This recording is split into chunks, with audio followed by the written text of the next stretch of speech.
యేసుక్రీస్తు వారి శిష్యులు అనేక మందిని మనం చూస్తున్నాము. మత్తయి చూస్తున్నాము, మార్కుని చూస్తున్నాము, లూకాను చూస్తున్నాము.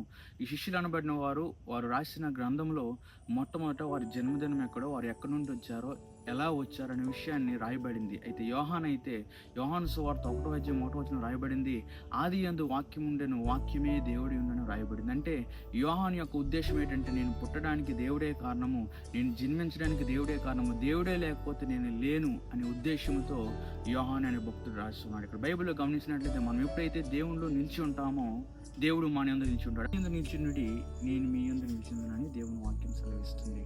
అయితే మనం దేవుని యందు ఎప్పుడైతే నిలిచి ఉంటామో దేవుడు మనల్ని ఫలిస్తాడు. అయితే చాలా మంది దేవుని నమ్ముకున్న వారి జీవితంలో, దేవుడు మా జీవితంలో ఎప్పుడైతే కార్యాలు చేస్తాడో అప్పుడు మేము దేవుడు నిల్చుంటామని చాలా మంది అంటుంటారు.